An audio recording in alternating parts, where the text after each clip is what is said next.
fuera de Madrid. Voy a dar la palabra, en primer lugar, para introducir, que no presentar, a nuestro invitado, al ponente de hoy, a Antonio Fernández Galiano, consejero delegado de Unidad Editorial. Cuando quiera.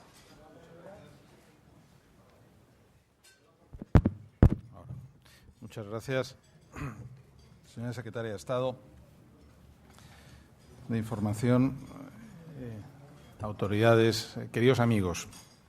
Efectivamente, se trata de introducir. Alfonso Coronel de Palma es bien conocido de todos nosotros. Muchas gracias al Foro de la Nueva Comunicación, muchas gracias al propio Alfonso, que me da la oportunidad de acceder a esta tribuna, esta vez para actuar como presentador. Efectivamente, me toca presentar a una figura tan versátil, tan polifacética como Alfonso Coronel de Palma, actual presidente y consejero delegado de la COPE. Antes de entrar en su biografía, me gustaría decir que destacan, haciendo así mirando con perspectiva a la figura de Alfonso Coronel de Palma, en él destacan una serie de aspectos, y eso son muy claros. En primer lugar, es una persona muy familiar, es una persona enamorada de su familia y que además no lo oculta. En segundo lugar, Alfonso es una persona comprometida con unos valores en los que cree. En tercer lugar, Alfonso es un gran conversador. Algunos dirían que no para nunca de hablar, pero le caracteriza esa facilidad para conversar, para apasionarse en la conversación, para entrar en cantidad de temas. Y finalmente, en su ámbito, en su faceta profesional, yo diría que lo que destaca en Alfonso es la ingente actividad de proyectos que pone en marcha, la actividad arrolladora que lleva a cabo allá donde está. No sé si volviendo locas o no a las organizaciones, no tengo que decirlo ellos, muchos están aquí, pero desde luego es una persona que no sabe parar quieto. Alfonso Coronel de Palma y Martínez Agulló es madrileño, de 46 años, casado con Mercedes de la Mata y padre de 6 hijos. Y este es su principal tesoro. Por cierto, el último de los hijos, nacido apenas hace unos meses. Decía que este es el principal tesoro porque seguramente esta es la parte más importante para él, coincidirá conmigo, más importante de su biografía, de su currículum. El resto del currículum está tan repleto de datos que resulta difícil, por no decir imposible, reproducirlo aquí en su integridad. Por lo que intentaré referirme a aquellos puntos, a aquellos aspectos que me parezcan más destacados, que más me han llamado la atención. Estudió en los colegios Nuestra Señora del Rosario, de los jesuitas, Santa María de los Rosales y Cubre, en México, donde su padre fue embajador de España. Otra cuestión que yo creo que honra a Alfonso es que una figura singular es producto de un matrimonio singular, de unos padres singulares. Luis Coronel de Palma, marqués de Tejada, fue, muchos le recordamos, una persona muy relevante, embajador de España, gobernador del Banco de España, presidente de la Confederación de Cajas de Ahorros. Fue una persona muy relevante y a su lado tuvo también a una mujer muy relevante, María del Rosario Martínez Agulló. Estoy convencido de que los padres de Alfonso marcaron muchas de las cualidades y de los aspectos que hoy residen en él.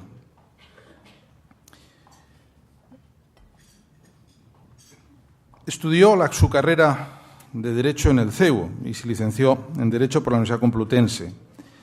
Realizó distintos estudios de posgrado y es abogado en ejercicio regentando su propio despacho profesional.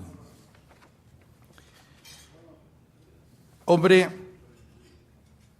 inquieta, persona inquieta, como he dicho, Alfonso ha dedicado gran parte de su vida al asociacionismo católico y a la Fundación San Pablo, de la que ha sido su presidente hasta el año 2006. Es difícil entender la figura de Alfonso Coronel de Palma sin ponerla en relación con el grado de compromiso que mantiene con los valores en los que cree, como he dicho, y que defiende. Hombre de profundas convicciones religiosas, se ha caracterizado por su vocación de servicio. Así lo evidencia su presencia activa en la Asociación Católica de Propagandistas, que asimismo presidió. También ha sido gran canciller de la Universidad San Pablo CEU de Madrid, de la Universidad Cardenal Herrera CEU y Abad Oliva CEU. Estas dos últimas son algunos de los proyectos que él puso en marcha como presidente de la Fundación San Pablo y como canciller de la Universidad San Pablo CEU de Madrid. Es miembro de numerosas asociaciones y fundaciones y está en posesión de diferentes condecoraciones y reconocimientos de instituciones nacionales y extranjeras. No me quiero extender más en su currículum y en sus méritos, que son muchos, para no herir, entre otras cosas, la sencillez y la natural modestia de Alfonso, que destaca por encima de todo y nos lo muestran como una persona familiar, cordial y, como decía, con fama de infatigable conversador. Cuando me llamó mi amigo Alfonso Nassarre para proponerme hacer esta presentación, me dijo: mira, Antonio, puede tener mucho sentido que seas tú quien presente a Alfonso, pues compartís muchas cosas, habéis ido al mismo colegio, habéis estudiado lo mismo, los dos estáis en el mundo de los medios. En fin, es cierto, y esto me sirvió para seguir profundizando a ver en qué otras cosas se producían coincidencias. Es verdad, él estudió en el Colegio Santa María de los Rosales, yo también estudié en el Colegio Santa María de los Rosales, él estudió en el CEU, yo estudié en el CEU, él se licenció en Derecho, yo me licencié en Derecho. Él está en el mundo de los medios, yo estoy en el mundo de los medios, pero no termina ahí nuestra vinculación. Yo trabajé en el Banco Central cuando su padre era vicepresidente del Banco Central. Yo fui profesor del CEU, siendo él canciller de la Universidad de San Pablo. Mi padre fue también profesor, catedrático, decano de Derecho y vicerrector del CEU. Son muchas las cosas que nos unen y que me permiten tener una perspectiva sobre Alfonso, pues yo creo que privilegiada. Ahora, los dos, Alfonso, estamos en esto de la comunicación. Tú en la COPE y yo en Unidad Editorial. En un momento especialmente delicado para las empresas informativas. Yo, abusando de la confianza y de la fluidez en la conversación que me permite esta proximidad, le diré: Alfonso, tú eres consciente en el lío en el que estamos metidos, porque creo que es importante. Es un momento de profundos cambios en el que hay que revisar muchas cosas. Representamos a dos grupos que, aunque muy diferentes, comparten una historia de compromiso con sus audiencias, compromiso con la verdad y con los valores de la democracia. Grupos en los que ha predominado la independencia y la libertad de expresión como valores supremos del periodismo. Nadie puede negar que lo que la COPE y Unidad Editorial han hecho por la reciente historia de España es mucho, pero es mucho más lo que pueden hacer en un momento de crisis y de incertidumbre. Su gran reto profesional ahora es conseguir que la COPE siga siendo el gran proyecto informativo de siempre en tiempos difíciles, con el ideario de siempre al servicio de una sociedad que necesita más que nunca encontrar la verdad. Los oyentes de la COPE lo necesitamos. La sociedad española lo necesita. Nadie puede discutir que la voz singular de la COPE en el concierto de los medios de comunicación en España brilla con luz propia. Deseo a Alfonso todo el éxito del mundo en los desafíos a los que se enfrenta. Y les dejo ya que disfruten de sus palabras a continuación. Muchas gracias.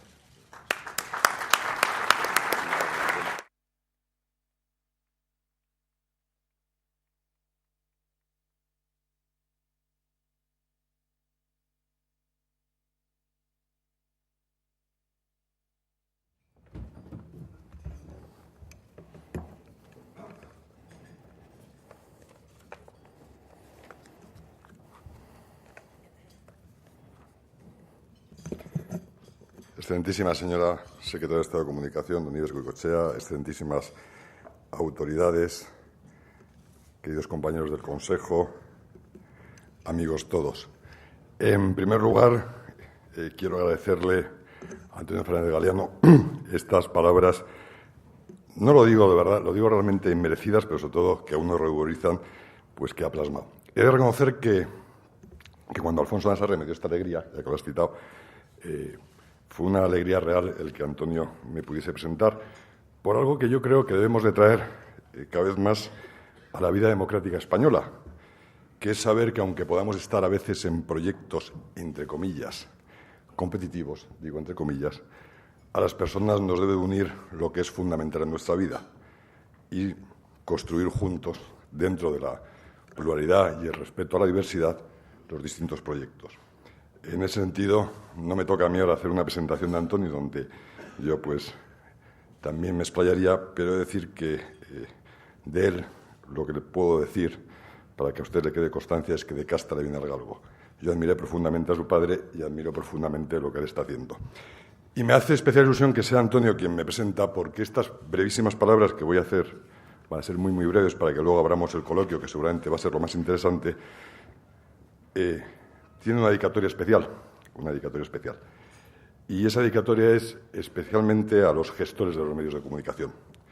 Antonio Fernández Galiano ocupa ese puesto a veces difícil, yo creo que siempre difícil, menos brillante y más complejo, que es gestionar un medio de comunicación.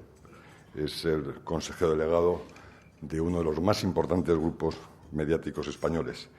Y seguramente en nuestra labor, y con ello quiero especialmente dedicar estas palabras a la de todos mis compañeros directivos, los directores generales y el equipo directivo de COPE, nuestra labor muchas veces oculta. No tenemos el brillo que da la pluma, el micrófono, la cámara, y sin embargo tenemos que día a día hacer nuestro esfuerzo para que esa realidad se siga practicando y quienes ejercen el bendito derecho de libertad de expresión lo puedan hacer como si nada ocurriese, con todo dispuesto para las naves.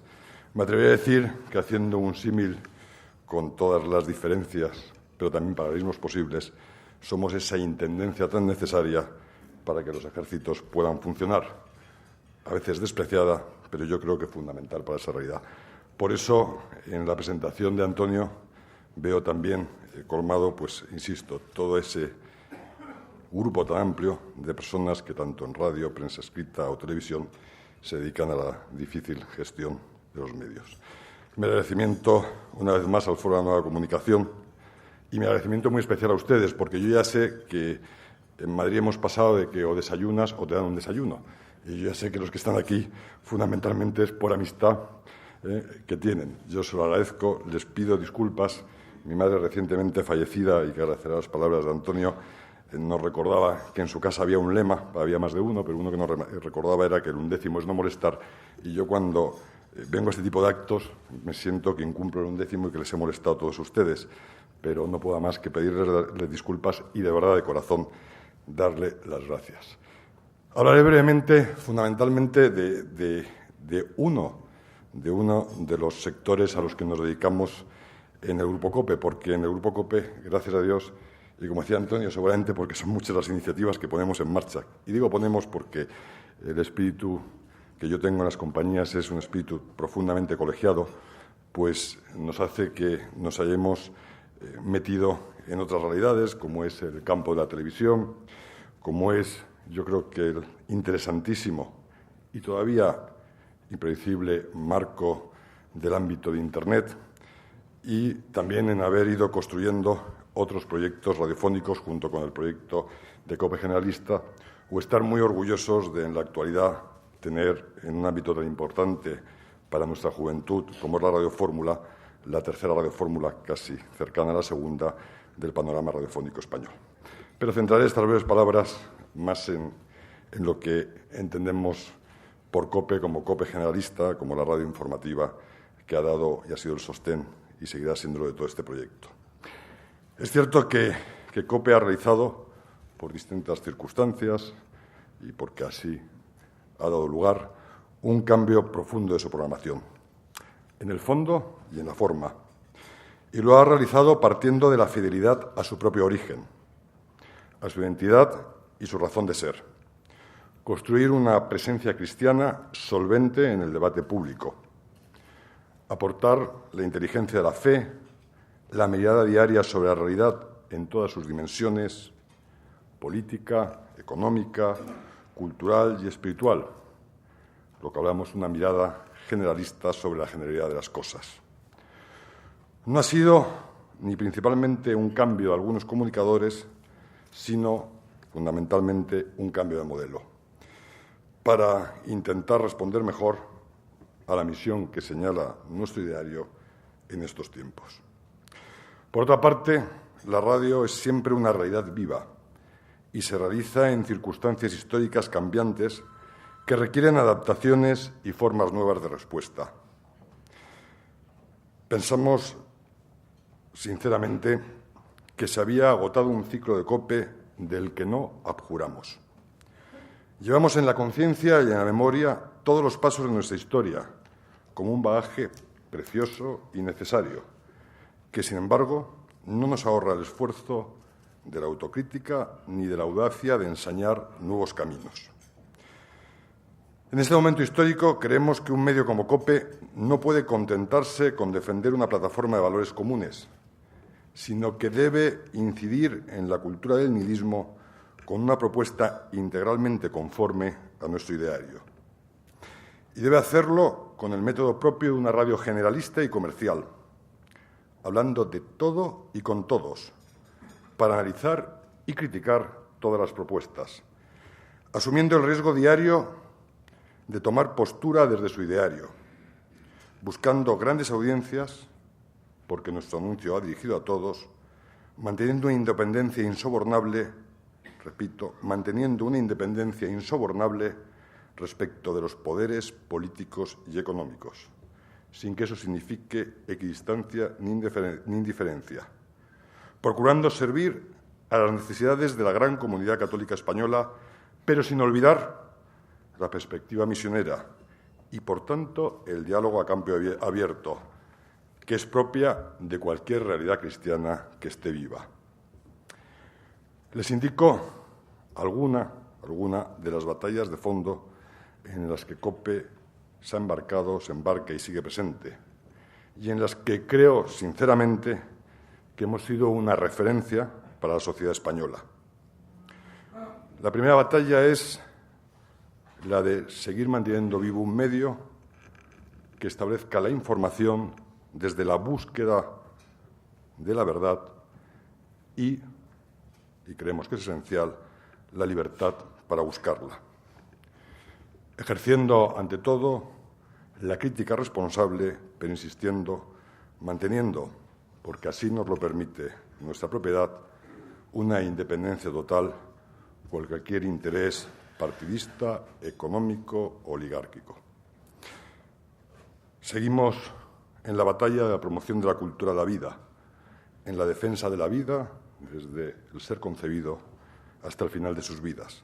En el fondo es la defensa a favor de los más débiles de las sociedades occidentales, de aquellos que por no ser productivos o útiles, por no constituir una satisfacción inmediata, o no viven o se está proponiendo, como ya se escucha, que mueran. Y en ese sentido seguimos abiertos a una interlocución constante con la sociedad civil, especialmente con las plataformas pro vida, obviamente con la postura de la Conferencia Episcopal y defendiendo movilizaciones exitosas y que nos deberían de hacer reflexionar a todos, como el 17 de octubre, o amparando la objeción de conciencia.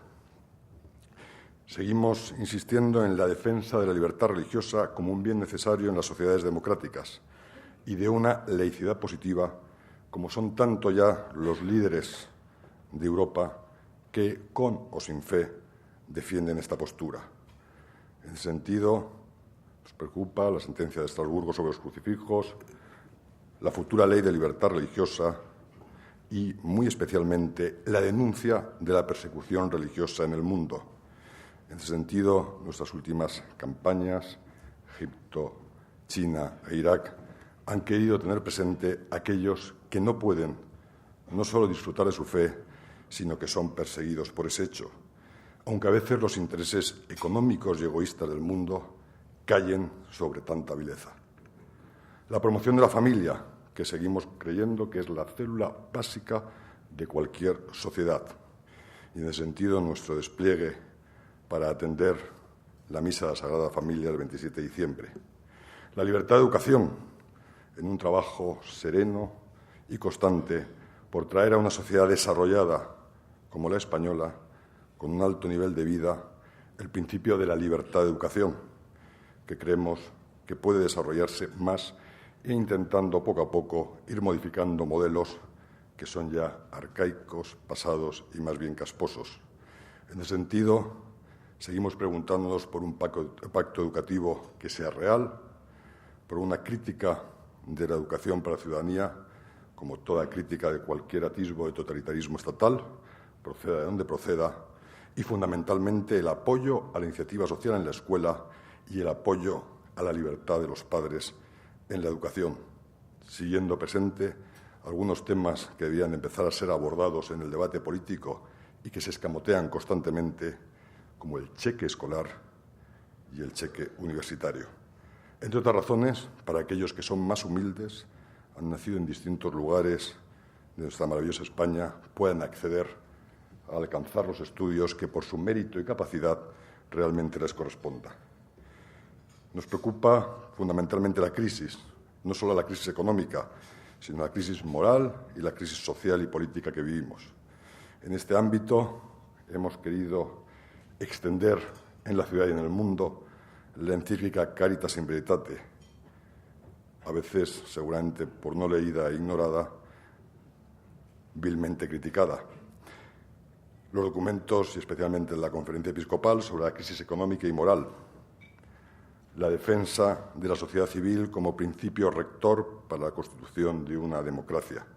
Y en este sentido seguimos insistiendo en lo fundamental del principio de subsidiariedad y la promoción, en estos momentos de crisis, de las labores de las organizaciones asistenciales, muy especialmente de Cáritas, en toda esta ayuda a todos esos españoles que no son un número, sino que son personas que están sufriendo los embates de esta crisis económica. Seguimos manteniendo firmemente la creencia en la defensa de la unidad de España, con independencia de cuáles sean las fórmulas administrativas mejores para la misma y entendiendo esa unidad de España como un patrimonio que hemos heredado, que constituye la patria común de los derechos y libertades de todos los nacidos en nuestro país. Seguimos extendiendo el magisterio del Santo Padre, no solo desde la convicción de nuestra fe, sino porque incluso para aquellos que no la tengan, incluso para aquellos que estén de un u otro modo alejados de la Iglesia Católica, hoy Benedicto XVI, como han reconocido los ilustres intelectuales incluso en lugares opuestos, constituye uno de los pensadores más importantes que tiene el mundo en el siglo XXI. Y desde esa perspectiva hemos querido trasladar su misión y su magisterio. Y, por supuesto, no queremos dejar de aprovechar este momento en que España tiene el honor de ostentar la presidencia europea para reivindicar la importancia de nuestras raíces cristianas, la memoria de nuestros padres fundadores y la memoria del desastre previo a la fundación de la Unión Europea, que no debería dejarnos indiferentes, ya que, como podríamos decir, fue sencillamente ayer, y la defensa de la sociedad civil y de la libertad religiosa también en Europa como motores del desarrollo y construcción de la misma. Pues bien, en esta aventura estamos embarcados. De una radio de las estrellas, cada una con su genialidad indiscutible y su legítimo individual proyecto, hemos querido hacer la travesía a una radio de grandes profesionales estrechamente vinculados al ideario de esta casa, dispuestos a realizar un producto amasado con el rigor informativo, la agudeza del análisis, la crítica y la independencia informativa respecto de cualquier interés distinto que no sea la búsqueda de la verdad al servicio del bien común. Esto, lo sabemos bien, significa realizar una dura escalada y por el camino, como todo escalador que aspira a una gran cumbre, podemos sentir que se nos corta el resuello. Este giro no podía realizarse sin costes ni sufrimiento. Sabemos que un cambio de este calado se paga siempre y necesariamente en el estudio general de medios. En primer lugar, por la naturaleza de las audiencias radiofónicas y por las propias singularidades, carencias del medidor. El resultado de este EGM no nos complace, sino que nos hace sentir la dureza y la responsabilidad del camino que hemos emprendido. Si comparamos diciembre de 2009 con diciembre de 2008, resulta que un 80% de los oyentes de COPE han dado crédito a nuestra apuesta. Aspiramos a recuperar la confianza de ese 20% que por ahora nos ha dejado, pero aspiramos también a que vuelvan los que en años precedentes habíamos perdido y también a crecer en otros campos, porque nuestra propuesta es sólida y atractiva, aunque, como todo lo nuevo, necesita tiempo. COPE es una empresa saneada, tremendamente saneada, sin deudas ni hipotecas, con músculo para afrontar las inclemencias de la tormenta. Por eso y por la responsabilidad social que nace en nuestra identidad, a pesar de una crisis cruel, como ha dicho Antonio Fernández Galiano, que padecemos, como todos los medios de comunicación, especialmente desde el año 2008, incidiéndose en la temporada 2008-2009, hemos evitado las medidas laborales traumáticas que otros medios han llevado a efecto dentro del sano ejercicio de las propuestas de dirección, pero nosotros las hemos evitado. Como les decía,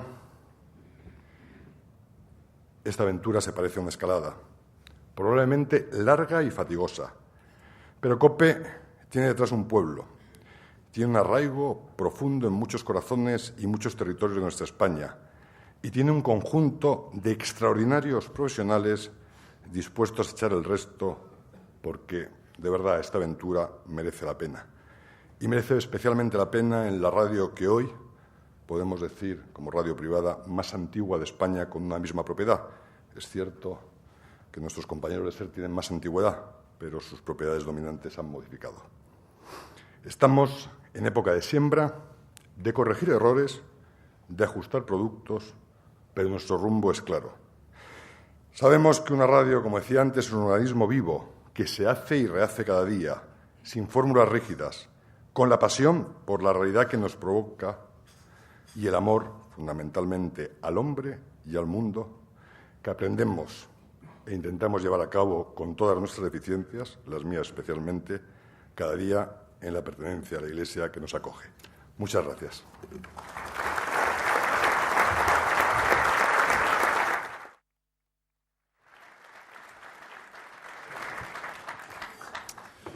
Muy bien, muchas gracias. Vamos a abrir en este momento el coloquio. Saben que pueden hacer llegar sus preguntas. Algunas ya están aquí sobre la mesa del moderador a través de las tarjetas que tienen en las mesas.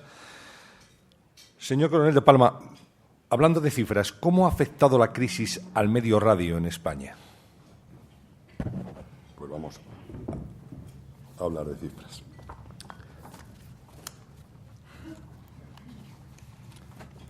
Es que cuando se habla de cifras es bueno traerlas para que así no se improvisa, ¿no?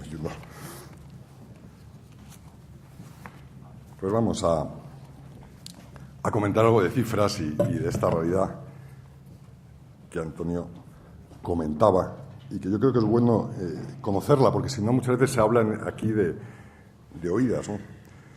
Si cojo como fuente Infoadex, una fuente que suelo utilizar, les voy a explicar cómo es la crisis en los medios de comunicación. La variación publicitaria en medios convencionales. Llamamos medios convencionales.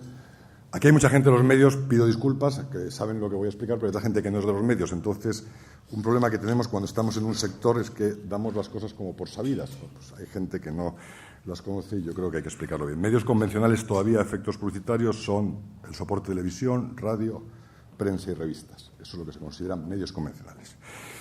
En medios convencionales, en el año 2008 se extendió el 11,1% los ingresos publicitarios. Y a septiembre del 2009, que es cuando tengo la fuente, el 26,2%. Si saben sumar, 37,3%. Yo ponía un ejemplo, y lo pongo siempre antes en la cafetería, lo decía y lo vuelvo a decir, muchos me lo han escuchado. Como dice Antonio, como soy un gran conversador, soy muy pesado, pues cuento estas cosas. A mí me gusta poner el ejemplo de una mercería, porque creo que es algo que todo el mundo ve con mucha claridad, además porque en casi todos los pueblos de España hay una mercería, ¿no? Ustedes imagínense que una persona que tiene una mercería desde el año 2007, aquí sería su cifra de ventas, ¿no?, para ajustarnos, ha vendido el 37,3% menos. Es una situación asombrosa e increíble, de especial naturaleza en España, como me dicen ya todos los clásicos en el sector, que llevan muchos años, porque no se produce con esa incidencia en Europa este desajuste tan grande entre la crisis real del mercado y la crisis de los medios publicitarios. Miren, si hay un sector realmente en crisis, y lo digo con todo respeto a todos mis compañeros, pero también para que se tome conciencia de ellos, no es el de la construcción o el de los automóviles, y eso que a nosotros no nos dan planes especiales, sino es el de los medios de comunicación. Estas son cifras tremendas. Y son cifras tremendas, les voy a explicar por qué. Porque nuestra libertad está en nuestros ingresos. Esa es nuestra libertad. Es decir, el día que los medios de comunicación no podamos sobrevivir por nuestros ingresos naturales, la democracia se llevará el mayor varapalo que se pueda llevar en su historia. Y es que los medios de comunicación dejarán de ser libres. Y esto es algo que todos los que estamos en los medios de comunicación teníamos que reivindicar, con independencia que los gobiernos sean de la derecha o de la izquierda o de quien sean. La libertad e independencia de los medios de comunicación. Pero, insisto, es un sector para el que se podrían plantear muchísimas medidas. Yo para la radio tengo muchas, pero seguramente Antonio, que está en los tres, pues tendrá muchísimas para los tres. Se podrían plantear para que, de verdad, con maneras objetivas, todos pudiésemos competir. A la pregunta ya más concreta en la radio, cómo ha sido esta caída, pues también vamos a darlo con... La radio es un medio mucho más estable que otros medios de comunicación y, como ustedes bien saben, sube mucho menos, es decir, ganamos mucho menos dinero cuando todo el mundo gana cantidades ingentes. Fundamentalmente en España ganan mucho dinero las televisiones. Nosotros hemos ganado mucho menos, pero también es cierto que cuando las caídas se producen, estas son más suaves. La radio en el 2008, el sector radiodifusión, sigo con la misma fuente, Infoadex, cayó el 5,3 frente al 11,1 de medios convencionales. COPE en el año 2008 cayó un 10,2%. Y en la radiodifusión en el año 2009 cayó un 18,1%. Nosotros ahí caímos menos, un menos 13%. Exactamente, nuestro grupo ha tenido prácticamente la misma caída que el sector radio, es decir, es prácticamente igual, es en el entorno del 25%. Lo que sigue siendo, pues, cogiendo este periodo de 2 años, pues unas cifras realmente preocupantes. Podríamos estar relamiéndonos la herida, todos los aquí presentes, de cuál es el sector de medios, pero yo creo que tendría poco sentido. En concreto, en nuestra compañía, para ajustar la pregunta ya, si se quiere, al sector radio, ¿qué ventajas, entre comillas, ahora mismo tenemos? Pues como somos una compañía muy rara, y yo lo reconozco en algunos aspectos, en el momento actual en el que yo les hablo, la deuda de la compañía, cuando digo la deuda total, no estoy hablando sin trampa, es cero. Esa es, yo creo, que la gran ventaja que tenemos sobre otros compañeros. Yo llamo compañeros a toda la gente que está en los medios de comunicación, que aunque algunos puedan tener resultados operativos pues correctos, tienen un gran problema, que es el lastre del endeudamiento. ¿Y eso qué libertad da? Pues miren, en nuestro caso, la libertad de no deber nada a nadie, pues es también una legítima libertad interesante, y que lo conocerá todo el que tiene una deuda, es no estar pendiente de cómo renueva o saca adelante. Yo creo que ese es uno de los motivos pues de más orgullo que tenemos, y junto con eso también en este momento tan trágico podemos decir que tenemos todavía despensa, porque es una compañía que al cierre de este ejercicio se encontrará con una tesorería de 10 millones de euros, que para una radio, que es dentro de los portaaviones de los medios de comunicación, no deja de ser una fragata, ¿no? Pues yo creo que son medidas buenas. Ahora bien, dicho todo esto, ¿cuál es el problema fundamental que nos encontramos los medios de comunicación? Es que la previsión es que el de 2010 va a ser malo. Esa es la previsión de todos los que conocen mucho mejor la economía que quien les habla.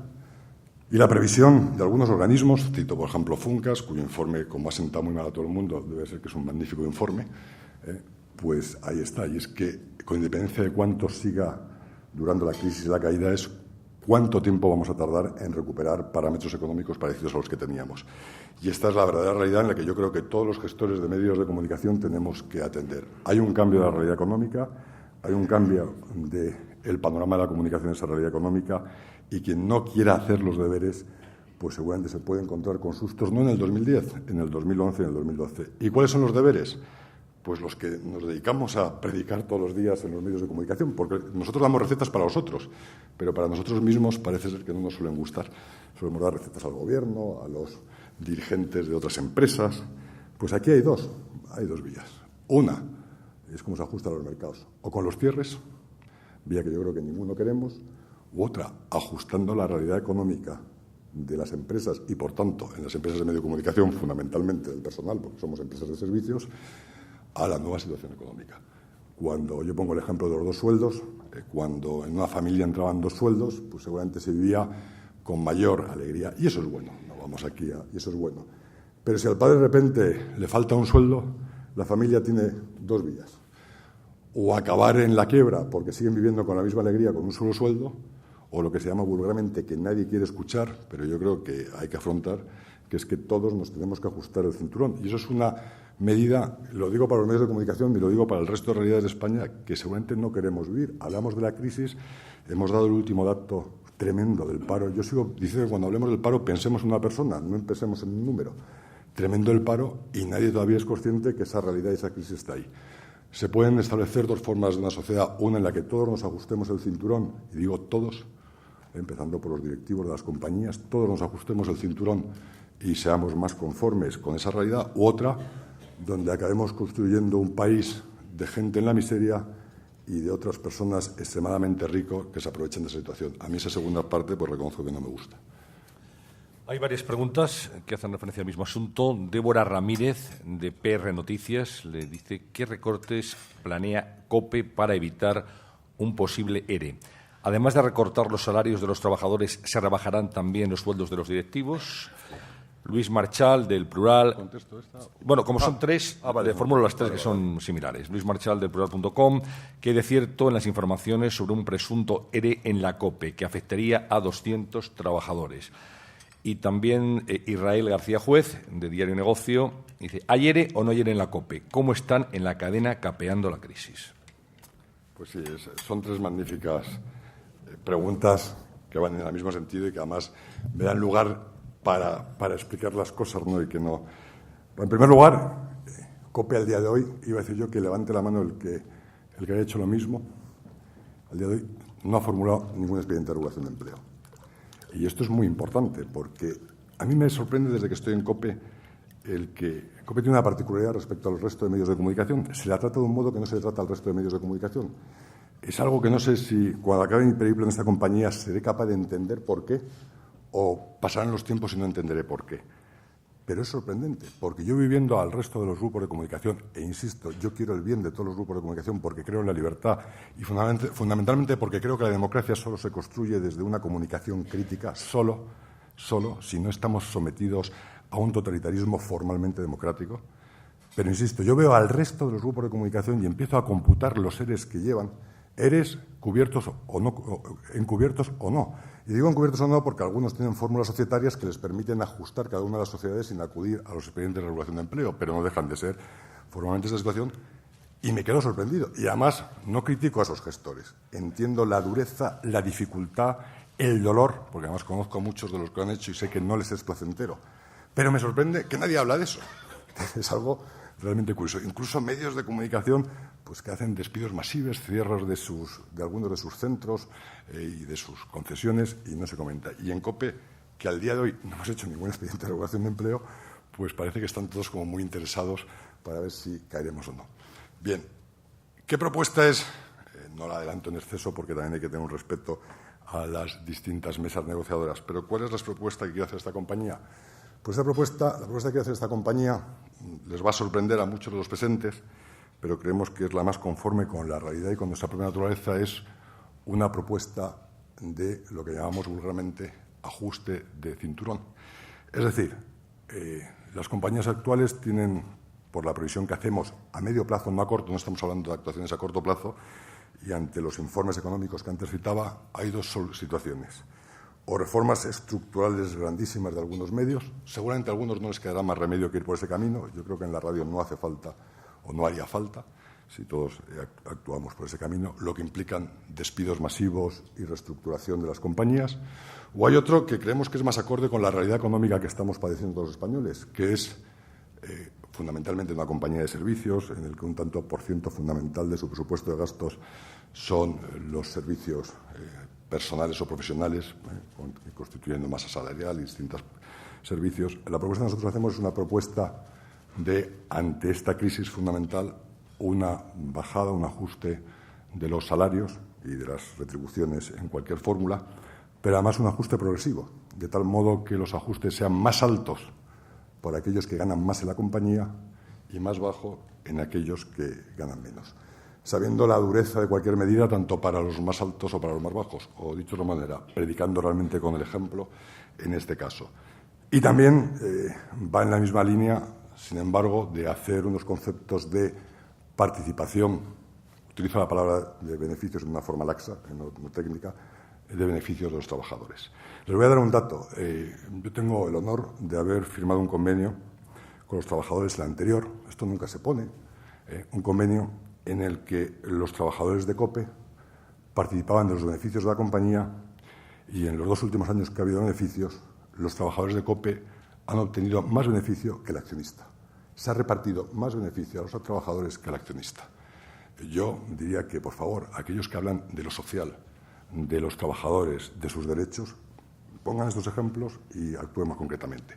Lo que pasa es que hay 2 formas de actuar en la vida. Tener discurso, aunque quepa todo detrás del discurso, es decir, la mentira, la zafiedad, etcétera, o hacer propuestas concretas, aunque a veces nos falte discurso para saberlo explicar. Esa es la medida que, como compañía, queremos llevar adelante y es una medida que corresponde pues, a una realidad, una situación de incertidumbre grave que prevemos y que atendemos, que es la incertidumbre grave de la próxima década en España, donde los indicadores económicos y la realidad de las medidas que se están adoptando pues nos invita a decir que la situación va a ser muy, muy dura.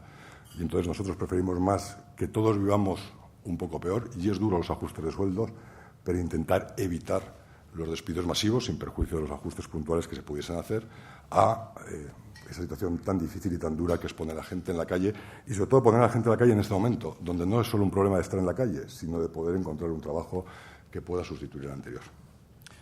Más preguntas. Pablo Santos dice, sé que no eludirá, señor Coronel de Palma, ninguna respuesta concreta. Periodistadigital.com decía el lunes que su etapa en COPE está terminando, que por la misma ley que le llevó allí va a ser sustituido por Alfredo Dagnino, su sucesor en el CEO. ¿Qué nos puede decir al respecto? Pues aquí está Alfredo, que es el que sabrá de mi sucesión y estará encantado. Esa es una pregunta que me lleva a un tema que puedo explicar. A mí me dijo hace muchos años Alfonso Soy una frase que la voy a repetir. A los sitios hay que llegar como si fuera a estar toda la vida, pero con las maletas preparadas para irte al día siguiente. ¿Eso qué te permite? Una santa libertad. Yo creo que cuando uno viene a este tipo de puestos o tiene una gran libertad, una libertad frente a todos, una libertad frente a los que están enfrente, una libertad también recta en el propio medio en el que uno acude, te da una gran tranquilidad. ¿Por qué te da una gran tranquilidad? Porque te hace hacer lo que crees que tienes que hacer, con independencia de cuál va a ser tu situación personal o del que dirán.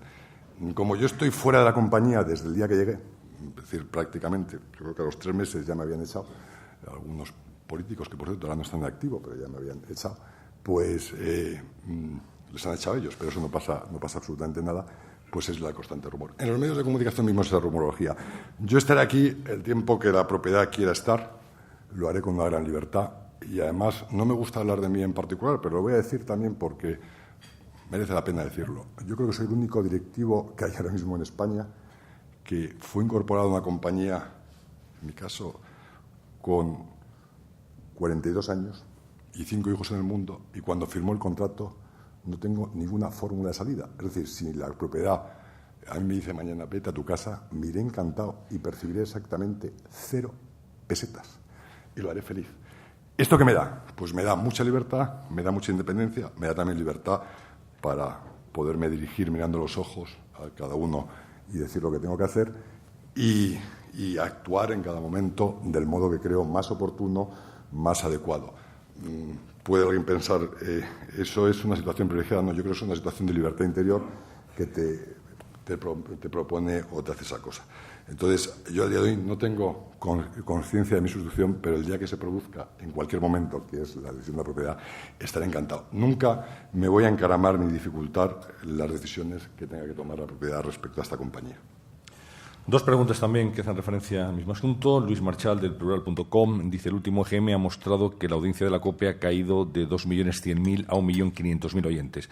¿Se arrepiente de la marcha de Jiménez Los Santos de la mañana de la COPE?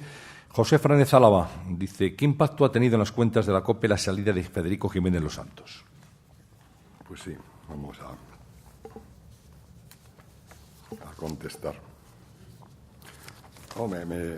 A la primera pregunta me arrepiento, no. Yo creo que ya hemos explicado cuáles han sido las decisiones, los caminos y a lo que las circunstancias respectivas pues llevan a tomar la decisión. Entonces, en cada momento de la historia pues hay que asumir cada lugar.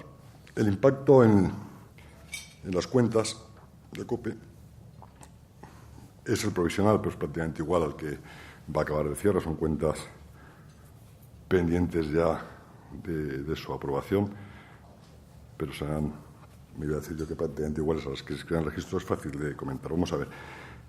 De 1 de enero a 31 de agosto del 2009, de 1 de enero a 31 de agosto del 2009, el 31 de agosto es la finalización de las temporadas radiofónicas. Las temporadas radiofónicas comienzan el 1 de septiembre y finalizan el 31 de agosto. De hecho, se mantienen los equipos que se han venido llevando a cabo hasta el 31. Pues, habiendo sido el 2009 un año durísimo para los medios de comunicación y muy especial para la radio, nosotros nos encontraríamos con unas pérdidas en esos 2 cuatrimestres de 6.861.000 euros. No hay nada que ocultar, si las cuentas son como son. Y, sin embargo, en el último cuatrimestre, de 1 de septiembre a 31 de diciembre, las pérdidas de esta compañía han sido de 1.752.000 euros. Dicho de otro modo, si lo llevamos a cuatrimestres, podemos decir que casi aproximadamente en el último cuatrimestre la pérdida ha sido de la mitad que de cualquiera de los cuatrimestres anteriores. ¿Por qué traigo estos datos y traigo la verdad? Porque la crisis económica que estamos sufriendo los medios de comunicación no está vinculada a un efecto ventas ni a un efecto audiencia. Eso Antonio lo sabe muy bien porque es el que más vende de todo, ¿no? Y lo conoce perfectamente. Pero el gran drama que tienen ahora mismo los medios de comunicación, y por eso ha sido la dureza de las cuentas del 2009, es que la publicidad no responde a la realidad del producto. ¿Por qué se obtienen? Alguien preguntará, ¿y por qué 1 de septiembre a 31 de diciembre las cuentas son mejores? Pues, hombre, porque se produce, cuando no hay ingresos, hay que recurrir a otra vía, que es recortar gastos. Aquí no hay más fórmulas. La economía es muy sencilla. Cuando empiecen a establecer situaciones complejas, sepan que les están contando una milonga. En la economía no hay más que empresariales como la doméstica. Hay ingresos y gastos. Cuando no hay ingresos, hay que proceder a reducir gastos. Por eso se produce esta realidad. Y esta es la brutalidad, digámoslo, de una crisis económica. Crisis económica en la que nosotros, y me gusta decirlo, en el 2008, que ya fue un año durísimo de crisis económica en los sectores de comunicación, pudimos cerrar, y hablo como ejercicio ordinario, es decir, no incorporo cuentas extraordinarias, pudimos cerrar el año 2008 incluso con números positivos. Entonces es verdad que el 2009 es un año muy duro. Y lo malo no es que el 2009 haya sido muy duro, sería pasajero. Una compañía como COPE, con los datos que he dado, sería absolutamente pasajero. Lo malo es que el 2010 se prevé muy duro y los siguientes años que van a venir adelante también lo van a ser. Pedro Aparicio, director de prnoticias.com, dice: los obispos no se ponen de acuerdo. ¿Ha vendido Popular Televisión al grupo mexicano María Visión? Lo de los obispos no se ponen de acuerdo me queda un poco sorprendido porque... Vamos a ver, en la actualidad y por el respeto a los distintos accionistas, en primer lugar, el accionista actualmente mayoritario de Popular Televisión es COPE. Es cierto que Popular Televisión está ahora mismo en un proceso de, llamémoslo, reconsideración de su proyecto. ¿En atención a qué? Pues en atención a realidades que son presentes. Hoy es la única, vamos a decir yo, televisión... con proyecto único sobre la base de cabeceras locales y autonómicas que sigue vigente, ya que tristemente, y lo digo de verdad, tristemente Localia, en un hecho que es la primera vez que ha ocurrido, yo creo que en el sector del medio televisivo, cerró, cuando digo cerró es que cerró y ha renunciado y está renunciando a sus licencias, cerró. Me consta que El proyecto inicial de Vocento se ha modificado realmente e incluso en sus cabeceras locales se está modificando. Y seguramente en ese camino que emprendimos pues, junto con Prisa y con Vocento, de la posibilidad de las televisiones de ámbito nacional, pero con la riqueza de la cobertura local y regional, pues somos el único proyecto o el único que seguimos vivos. Y eso pues ya dice mucho de sí, porque los otros, que tienen también gente muy, muy, muy competente al frente de las mismas, pues han llevado a cabo. Y es cierto que Popular Televisión está, primero, en la búsqueda de socios, tanto inversores como socios de proyecto, y eso es absolutamente raro y no hay por qué ocultarlo, y también en una cierta redefinición de cuál es el espacio que le queda y le ocupa en este panorama tan complejo, y ese sí que es convulso, de las televisiones, cuál es el panorama y el espacio que le ocupa a una televisión que al final, por su configuración en televisiones locales y autonómicas, pues tiene un espacio de redifusión que puede alcanzar un 25 o un 30% de la población. Entonces hay que saber en esta oferta tan grande de televisiones que va a tener un ciudadano normal en España, pues seguramente hay que empezar a pensar en qué es exactamente lo que hay que ofertar. Pero gracias a Dios, y lo digo también con mucho orgullo, y especialmente de todas las personas que trabajan en Popular Televisión, de su esfuerzo, de su sacrificio, seguimos vivos, que eso ya es pues, un motivo de gran alegría. Fernando H. Valls, de El Confidencial Digital, dice: si los datos del primer EGM de 2010 son negativos para COPE, ¿se seguirá teniendo confianza en el director del programa estrella de la emisora, Ignacio Villa? Sí, vamos, por supuesto que si nos estamos refiriendo a la confianza en la actual antena, es clarísimo. Es decir, de todas maneras, en radio, y los profesionales que han trabajado en este medio lo conocen muy bien, los medios están muy marcados por sus medidores. La televisión tiene la suerte, o el drama, nunca se sabrá bien, de tener un medidor, Sofres, que da los índices, como siempre, aproximados, porque los medidores, todos ellos, tienen muchos fallos y muchas complejidades. Es lógico, no es una crítica a ninguno de ellos, que diariamente te da el nivel de audiencias. ¿Eso qué implica? Pues que diariamente, en el fondo, te ponen delante al directivo, al director de contenidos, le ponen delante la variedad del mercado. Y lleva algo que les habrán fijado, y es que las televisiones, hablo siempre de televisiones grandes, modifican constantemente el producto. Hablo de televisiones grandes, modifican constantemente el producto. ¿Por qué? Porque tiene un medidor prácticamente diario, lo cual genera incertidumbre o nerviosismo. En la radio nos pasa exactamente lo contrario. Tenemos un medidor que va casi cuatrimestralmente, lo que implica que a los productos hay que darles mucho más tiempo, que los cambios son más lentos y que hasta que no se tiene el conocimiento de 2 o 3 oleadas, realmente no se conoce si un producto está o no funcionando. En ese sentido, y si me lo permiten también por traer realidades de datos, se quedarían sorprendidos de lo que tardan muchos productos en poder llegar a triunfar. El cambio más significativo que todos conocerán, y que hoy es un producto de absoluto éxito, aunque esté en la competencia, hay que decirlo, que es José Ramón de la Morena. José Ramón de la Morena se pasó más de 2 años largos, ahí tienen los EGMs, pues con EGMs inauditos, ¿no? Nunca mejor dicho, la expresión inauditos, para luego pasar a ser pues uno de los comunicadores que más audiencia por hora ha tenido en la historia de la radiodifusión española. Y durante 2 años, tal. Claro, si esto se pone en manos de aquellos que rápidamente se ponen nerviosos, de aquellos, que ignoran cómo se debe gestionar la compañía y que lo que saben hacer es el discurso de lo negativo, pero no de lo positivo, ni de mirar a largo tiempo, pues es muy difícil entonces gestionar un medio como radio. Pero si se ve con cierta serenidad, en los productos hay que apostar, hay que darles un cierto tiempo y ver eso cómo han ido funcionando. Y entonces, esta es una realidad. Pero voy a poner otro ejemplo de otro grandísimo profesional de las ondas, como ha sido, y también como estuvo en nuestra casa, pues siempre un recuerdo para él, como es el caso de Carlos Herrera. Carlos Herrera y exactamente Onda Cero, cuando se produce el cambio con Luis del Olmo, y él estaba ya dirigiendo el programa de la tarde de Onda Cero cae 400.000 oyentes. 400.000 oyentes que hay en Onda Cero en esa ojeada. Y Onda Cero se pasa, aquí tengo los datos, bastantes oleadas. Es un momento además que se produce un cruce de caminos, COPE vuelve a pasar a Onda Cero, nos estamos ahí siempre, vuelve a pasarla, y se ha pasado muchísimas oleadas Onda Cero por debajo de COPE. Es verdad que en ratios muy parecidas, pero por debajo. Estos son 2 ejemplos, podía traer infinidad de los mismos. ¿Por qué se produce? Por un medidor. Es un medidor mnemotécnico, es un medidor que tardas tiempo en saber o no. Por tanto, los actuales profesionales que están haciendo esta temporada tienen la confianza y tienen la tranquilidad. Hay que esperar a ver cómo se van desarrollando las oleadas. Muy bien, hay más preguntas y hay una insistencia del director de PR Noticias, de Pedro Aparicio, que dice, insisto, ¿ha vendido, sin entrar en más detalles, Popular Televisión al grupo mexicano María Visión o no? No, en la actualidad, si me está diciendo si se ha producido la operación, no, como le digo. ¿Está en trance de producirse? Está en trances se está estudiando la posibilidad de la búsqueda de un inversor y que se pueda formular. Pero las operaciones hasta que no están... ¿Podría ser ese grupo María Visión? Podría ser ese grupo, sí, pero no es la venta. Sí. Una pregunta que llega firmada desde EGM, Estudio General de Medios. Dice, ¿qué opinión le merece la Ley General de Comunicación Audiovisual en lo referido a la radio y, en particular, a la digitalización de la misma? Pero, ¿me puedes volver a hacer, Antonio? Sí, ¿qué opinión le merece la Ley General de Comunicación Audiovisual en lo referido a la radio y, en particular, a la digitalización de la misma, la radio digital?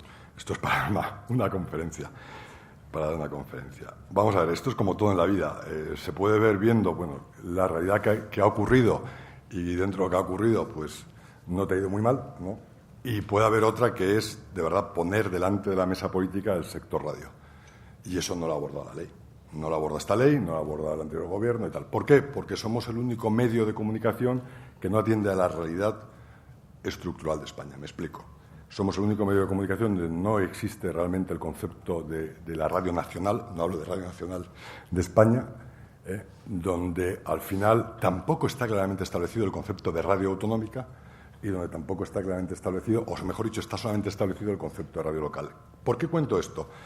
Porque las radios nacionales, las radios que tenemos una vocación de llegar a todo el territorio nacional, nos encontramos un hándicap gravísimo que todavía nadie ha resuelto. Y es el hándicap de que, como tenemos que operar sobre estructuras locales, al final no podemos dar cobertura. Esto es exactamente, a nosotros nos pasa lo contrario que a las televisiones. Las televisiones se suelen quejar de la obligación de tener cobertura nacional, que a veces les vale mucho dinero, y nosotros nos quejamos de, al no existir una regulación de los postes que de verdad delimite cuáles son los productos nacionales, pues es realmente complejo. Este es el mayor tema. Y digitalización, digitalización es un tema que está en el mercado, que lleva muchísimo tiempo. Ahí está el antiguo DAB, podemos decir el antiguo y ya definitivamente fracasado DAB, que nos gusta, no es un fracaso real. Ahí están otras fórmulas de digitalización, la digitalización de los postes de frecuencia modulada, la digitalización de tal. Yo creo que todo esto hay que ser muy sereno, hay que pensar menos en los despachos. ¿Por qué? Porque la radio sigue teniendo algo que está en el mercado y en la calle, y es que por un receptor de calidad media alta, que son 25 o 30 euros, no hablo uno de 5 euros, que a veces no tiene mucha calidad, pero 25 o 30 euros, un señor te escucha de manera infinita. Modificar eso, insisto, un receptor de calidad media alta, por sistemas carísimos, que tampoco han demostrado a veces su eficiencia, es muy complejo aunque sea una voluntad. Yo creo que aquí hay que ir piano a piano, hay que ir tranquilos, y hay una realidad que es un parque analógico de radio tal.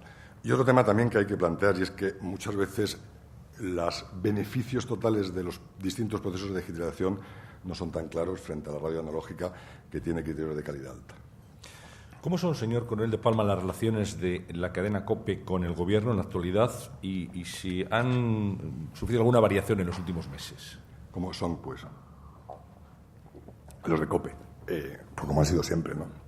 Yo creo que como siguen siendo. Es decir... ¿Han cambiado en algo? Vamos a ver, desde los gestores de COPE sigue siendo igual que la que siempre se mantiene. Y es el máximo respeto y cordialidad hacia todas las personas que ocupen los puestos que ocupen, ya estén en el Gobierno, estén en la oposición, en el Gobierno de compañías mercantiles, y la mayor defensa de nuestros profesionales en el ejercicio de la libertad informativa. Esa es nuestra. Por eso, COPE no se vende, y por lo menos mientras que yo esté, y yo me imagino que mientras que esta propiedad siga siendo la titular de COPE, no se va a vender nunca. Es decir, COPE no entra en el juego del dow desinformativo. No entramos. Ya lo sabe, yo creo que todo el mundo, ¿no? Es decir, no entramos. Nosotros no hacemos favores, no vendemos la antena, no imponemos a nadie, oye, habla bien de este porque luego te voy a hacer un favor. No lo hacemos. Eso tiene perjuicios, sí, es verdad, tiene perjuicios. No tienes dádivas, no tienes favores, pero también tiene beneficios, porque hay determinadas personas que ven que al final esa forma de informar es buena y que incluso cuando ha habido una crítica es una crítica recta. Nosotros seguimos en la misma postura que hemos tenido antes, seguiremos teniendo y vamos a seguir teniendo. Trato, por supuesto, personal siempre correcto, pero defender a nuestros informadores defenderles para que puedan ejercer esa libertad. Por eso es esa añorada libertad de todos los que han pasado por COPE, que siempre hablan de nunca ha vuelto a estar, y no lo digo yo, lo dicen los grandes profesionales que han estado por COPE, esa libertad. Nosotros, en ese sentido, nuestra libertad solamente tiene marcado una amplia autopista, que es nuestro ideario, pero que es un ideario que al final lo que le dice a un periodista es que busque la verdad, hombre, y que defiende los principios de la dignidad de la persona, pero a partir de ahí un gran ejercicio, libertad para criticar al gobierno, libertad para criticar a la oposición. COPE no es de ningún partido político, yo no sé cómo decirlo, de ninguno, y yo estoy convencido que no lo va a ser nunca, insisto, mientras que tengamos la suerte de la prueba que tenemos. No es de ningún grupo económico, no defendemos ni dependemos de ningún grupo económico, por supuesto. Estamos encantados de nuestros anunciantes, de su confianza, de su respeto y de su cariño, pero justo nuestra relación, como es muy limpia, yo creo que también están contentos y vamos a seguir manteniendo esa línea. Yo quería preguntar al presidente de COPE en un desayuno por otro desayuno. Nos vamos 24 horas más allá. ¿Qué le parece al presidente de la cadena COPE que el presidente del Gobierno de España mañana acuda a Washington al desayuno nacional de oración? ¿Hacer? El desayuno nacional de oración. Pues a mí rezar siempre me parece que es estupendo. Es decir, que sí, siempre es magnífico, ¿no? Si va a rezar, pues será buenísimo. Sí. ¿Y qué opina de lo que se conoce hasta ahora de la Ley de Libertad Religiosa? Pues a mí me preocupa. Me preocupa el concepto de libertad religiosa y me preocupa que lo podemos limitar. Primero, me preocupa que lo podamos limitar con falsas concepciones a realidades que no existen en España. Ese es el primer punto. Me preocupa que la libertad religiosa, que en algunos países, insisto, está en situación de declive, pueda ir en perjuicio, en decremento. Y me preocupa fundamentalmente que bajo el título libertad podamos estar restringiendo derechos fundamentales. Esto es lo que más me preocupa. Me preocupa la mentira y la demagogia de utilizar una palabra tan importante como la palabra libertad, a lo mejor para estar, insisto, modificando. Yo creo que nosotros ahí, por desgracia, tenemos una asignatura pendiente, y más que una asignatura pendiente, yo no sé si un virus inoculado, que es el de entender, en primer lugar, el respeto pleno a las personas en el ejercicio de su libertad religiosa. También entender cuál es la tradición y la realidad de un pueblo, por encima de que se tenga o no fe, porque la religión obviamente tiene el concepto de relación con Dios, pero también un humus cultural y humanista que deja presente, y me preocupa que eso a veces no se pueda reconocer. Y también me preocupa que los otros u otras personas no puedan ver todo el bien que aporta rectamente el ejercicio de dicha libertad. Yo espero que sea para bien y que no sea un camino para introducir reducciones o limitaciones a este derecho. ¿Qué ha pasado con Rock and Gold? Sí, Rock and Gold es una buena pregunta. Es un producto que sigue en activo, que si Dios quiere vamos a mantener en activo, pero que en un momento determinado teníamos asociado una serie de emisoras del Grupo Z, emisoras que en un momento determinado, el Grupo Z no ha querido seguir manteniendo la asociación porque ha dispuesto de ellas de otro modo, y eso por tanto hay que preguntarse al Grupo Z, y por tanto se ha reducido su cobertura. ¿Y cuál es el papel, señor Coronel de Palma, de la especialización en la radio? COPE tiene Cadena 100, tiene gestión a radio, también aparte de la COPE convencional, digamos, generalista. ¿Qué papel tiene la especialización en el futuro de la radio? Pues yo creo que un papel muy real en el mercado. Es decir, primero, ¿cuántas radios generalistas caben en el mercado? Yo creo que hay un número de radios generalistas. Hablo de radios generalistas de grandes radios, como seguramente la misma pregunta habría que hacer a las televisiones. Lo acabamos de ver, ha habido la fusión de las teles. ¿Cuántas teles grandes generalistas? Ojo, luego hay muchas formas de actuar. Caben. Yo creo que radios generalistas caben las que caben. Caben las que caben. Aquí depende a quién preguntes, pero yo me atrevo a decir que ya 3 es casi límite y 4 multitud. Miro a Antonio porque también conoce estos temas. Es decir, yo creo que como radio generalista importante, estamos hablando de perdón la expresión, de radio de Liga de Campeones. Estamos hablando de eso. Pero a partir de ahí hay mucha más libertad, como va a ocurrir en la tele, que yo creo que es un panorama que va a ser interesantísimo. Hay muchas más ofertas, muchos más lugares distintos. Entonces, yo creo que en ese panorama muy amplio de las distintas ofertas caben muchos productos y hay que acudir a la especialización. La primera que nos abrió este camino es lo que llamamos vulgarmente Radio Fórmula, lo que hemos entendido toda la vida como radio musical. Es la primera que de verdad se especializó en el mercado. Aquí nos acompañan hoy pues altos representantes de radios tan importantes como Kiss, nuestro amigo Blas, que fue de los primeros ya que vio esta realidad, y era que la Radio Fórmula es la radio que más ha cambiado. La Radio Fórmula era seguramente el lugar, perdón la expresión, más, lo pongo entre comillas, libertino de la radio. Era la radio del discjockey. Cada uno hacía con la hora lo que le venía en gana, lo digo con todo el respeto y cariño. Y es la radio primera que se hiperespecializó Yo digo casi en broma que casi se ingenierizó, es decir, porque, palabra que me invento, palabrejo, porque se hizo muy técnica, muy sometida a estudios, a realidades de mercado, etcétera, y buscó esa fórmula, ir incluso especializándose en el nicho de música. Yo creo que, igual que se ha hecho en la Radio Fórmula, va a caber en distintos espacios, es decir, va a haber distintos lugares para que radios más pequeñas, que no juegan ámbitos tan grandes, busquen esas fórmulas. El mundo de la economía, el ámbito cultural, el ámbito deportivo. Antonio, dentro de todo lo que gobierna, pues gobierna miles de cosas, pero gobierna un proyecto, yo creo que muy importante, muy bien planteado y muy inteligente, no lo digo porque sea la competencia, sino porque es verdad, que es Radio Marca, que es un producto de absoluto éxito, yo creo que de una inteligencia empresarial grande, porque hay que saber sostener muchas veces en una compañía productos de éxito, cuando a veces pues son, vamos a hablarlo, de menos, entre comillas, influencia, pero son productos importantes, y ahí tiene, y yo me llevo una gran alegría, unos resultados extraordinarios con un producto tal. Él sabe el número de postes que tiene, y yo estoy pensando, dentro de otros grandes grupos mediáticos, otros que a lo mejor tienen el mismo número de postes arriba abajo que él, que están, sin embargo, en el mercado de la radio generalista, sin levantar, lo he dicho con todo el respeto, cabeza. Y no porque no tengan detrás portaaviones tan importantes como él tiene. Yo creo que en eso hay que ser sereno, realista y saber que la radio de la especialización es un camino que se ha ido emprendiendo y que tiene un lugar. Muy bien, dos últimas preguntas sí, ya. Porque ya Melchor, tiene que ir a trabajar, que si Melchor no, va a haber Barja, más crisis. de Más Media, dice: ¿cree usted que la fragmentación de audiencias de televisión y la supresión de muchas desconexiones de este medio puede ser una gran ventaja comercial para la radio? Vale, y luego hay otra más, ¿no? Bien. Vamos a ver. Dicen los especialistas que, por ejemplo, ahora el haber suprimido Televisión Española la publicidad no se ha visto directamente afectado, también llevamos muy poco tiempo, sobre las propias cuentas de resultados de las teles. Vamos a verlo porque también llevamos poco tiempo. Sí, de eso también se quejan de gusto, Antonio, estoy de acuerdo. Yo no lo sé. Aquí hay muchas formas de distribuir el mercado publicitario y Melchor, que es un gran especialista, es el que realmente nos lo debería de corresponder. Es decir, el espacio de las teles pequeñas, las teles especializadas para una publicidad especializada, lo voy a decir de forma más sencilla.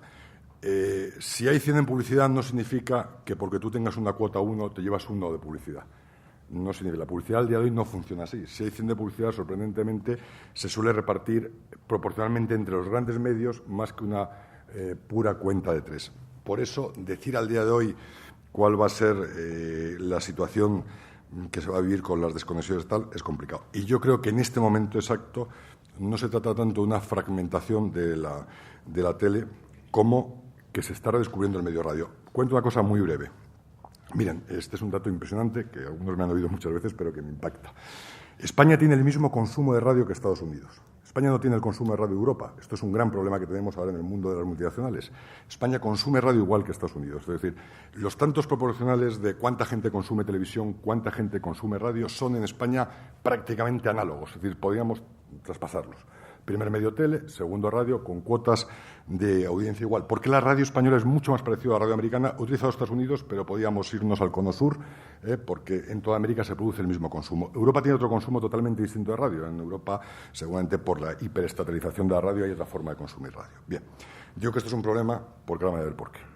En Estados Unidos, y ahora voy a hacer ironía, lo digo antes porque si no me voy a decir que de ironía no se entienden los desayunos. Ya lo voy a decir. Bien.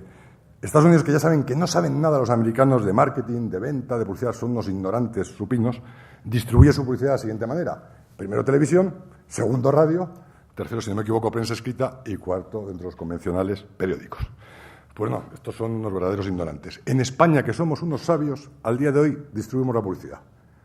Primero, tele, lógico, primer tal.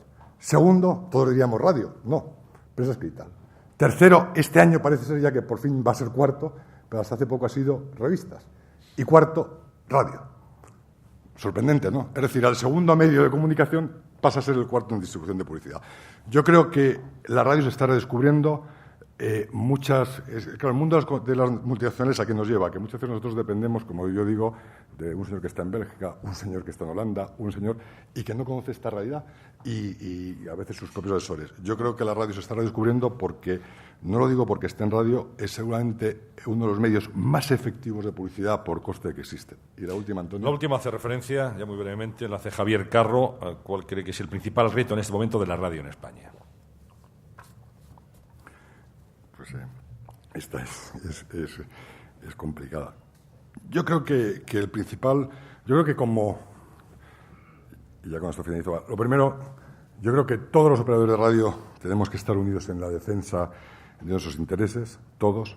Yo soy de los que creo muchísimo, y aquí nos acompaña Enrique Cerezo, en que los que estamos en un sector debemos defender el sector. Luego ya nos pegaremos entre nosotros, lo digo así de claro, y por tanto yo creo que la radio lo primero que tiene que hacer es defenderse como tal radio y estar muy unidos, la SER, Onda Cero, COPE, KISS y el resto de operadores, defender al sector. Luego, para que haya espectáculo, pues tiene que estar el Barça, el Real Madrid, el Atlético y otros muchos más equipos, ¿no? Tenemos que estar, pero tenemos que tener claro que hay que defender el sector. Entonces, el primer reto es defender todos juntos el sector.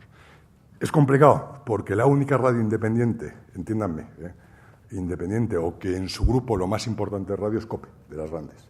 El resto de radios, por una serie de cuestiones que ustedes conocen bien, pertenecen a grandes, llamémoslo, portaaviones mediáticos. SER pertenece a un grandísimo grupo, importantísimo como es Prisa, Onda Cero pertenece a un grupo importantísimo como es Antena 3. ¿Y por qué digo esto? Porque al final en su cuenta de resultados la radio seguimos siendo lo que somos, y dentro de estos grandes portaaviones pues ocupamos un nicho. Pero yo creo que lo primero que deberíamos hacer todos los operadores es defender realmente la radio. Este es el primer reto. El segundo reto, pues, como Antonio antes ha puesto ojos por lo de la supresión de la publicidad en televisión española, que me parece que han pagado en parte las telefonías, pues nosotros no vamos a llegar a tanto. Hombre, yo creo que hay medidas que se pueden adoptar para defender este sector radio y que los gobiernos podrían tener en cuenta, desde costes energéticos, que se podrían llevar a cabo, a atravesar muchas medidas como es, de una vez por todas, plantear la radio de cobertura nacional y otra serie de cuestiones. Y yo creo que el reto más importante del sector es el que hemos dicho antes, que es el reto publicitario. La radio tiene que ser capaz de convencer a las multinacionales, y cuando digo a las multinacionales es porque, aunque les sorprenda, hay dos grandísimas multinacionales que gastan cantidades ingentes en publicidad, que al día de hoy no tocan la radio. No tocan la radio. No tocan las radios, no tocan la SER, Onda Cero, COPE, no la tocan. No quiero ahora falsear el número, pero los dos multinacionales que hablo están entre los 5 primeros inversores publicitarios de España. Bueno, lo primero que tenemos que hacer en la radio es convencer a estos señores, que está muy bien, que seguramente serán, y lo digo con gran respeto, suecos, holandeses, búlgaros, y su concepto de radio será distinta, que en España la radio opera de un modo en el que tiene un mercado importantísimo, una influencia real y que tienen que tal. Entonces yo creo que el primer reto que tenemos que hacer es que, igual que tenemos mucha audiencia y todos luchamos para tener cada día más, defender el tener unos ingresos parecidos. Yo quiero daros las gracias, ya que es la última pregunta, a todos los asistentes, perdón por la extensión, muy en especial a Antonio por sus cariñosísimas palabras, y también a Antonio San José. Especialmente voy a explicar por qué, porque le tocaba al bueno del presidente del Foro de Economía estar aquí y en el último momento ha tenido un viaje, y el bueno Antonio pues ha tenido la habilidad y la grandeza y el gran oficio, esto lo muestra que tiene un gran oficio, pues de venir aquí y haber moderado maravillosamente bien esto. Muchísimas gracias a todos. Gracias, encantado. Y le doy la palabra a José Romero para que, en nombre de Vodafone, patrocinador de Acto, ponga punto final al desayuno. Gracias a todos, seré muy breve. Yo creo que se ha hablado hoy, se ha hablado en foros anteriores sobre la crisis en la que se enfrentan los medios de comunicación, que yo creo que es verdad, que es más severa que otros sectores, y eso mucho tiene que ver a lo mejor con la tecnología, especialmente en lo que es prensa y televisión, radio menos afectado por la tecnología, pero sea cual sea el sector de los medios de comunicación que está afectado por la crisis, lo más importante para sacar adelante van a ser los buenos gestores, como Alfonso Conel de Palma y Antonio Fernández Galeano, y los buenos profesionales como Antonio San José. O sea que estoy convencido de que el futuro será brillante. Gracias.